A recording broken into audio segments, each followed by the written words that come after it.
భారంతోటో మానసికంగా ఆ ఒక దీనితోటో ఆ సంఘర్షణతోటో ముఖంలో ఆ హెవీనెస్ తోటో జీవితంలో ఏదో పోగొట్టుకుని ఏదో సాధించాలని ఏదో అనుకోవాలని ఏదో రకంగా అయిపోయిన ఇట్లా ఈ పరిస్థితుల్లో అన్న మీమాంసలో నలిగిపోతాం. ఆ నలిగిపోవడం అనేది ఫిజికల్గా and appearance wise performance wise చూపించగలిగాడంటే అది హ్యాట్స్ ఆఫ్ నాగ్.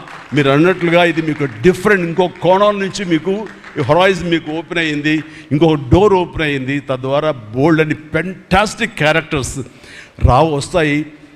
అండ్ మీరు అనుకున్నది ఉంటుంది, మీ లాంజివిటీ ఇంకా పెరుగుతుంది అనుకుంటాను. మీ దోవలో నేను కూడా మీకు సమంగా నేను వచ్చేస్తాను నేను అనుకుంటున్నాను.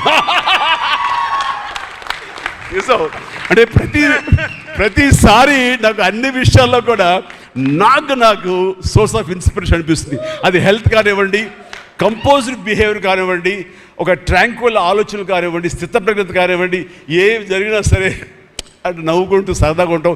ఇవన్నీ చూస్తుంటే నాకు ఎంత ప్రశాంతంగా ఉంటుంది, ఎంత మానసికంగా ఉంటుందని.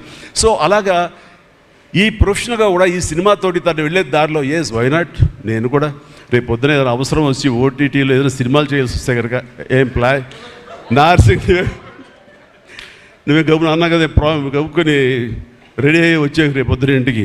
సో ఓటీటీలో ఏదో సినిమాలు చేయాల్సి వచ్చినా సరే, వెబ్ ఫిల్మ్ చేయాల్సి వచ్చినా సరే, దానికి కూడా మనం సమాయత్తం అవ్వాలి. దానికి నాకు ఈ రోజున నాకు తీసుకున్న నిర్ణయం నాకు కూడా ఒక ఇన్స్పిరేషన్ అనిపిస్తుంది. సార్ వెల్ డన్ ఈ సినిమా.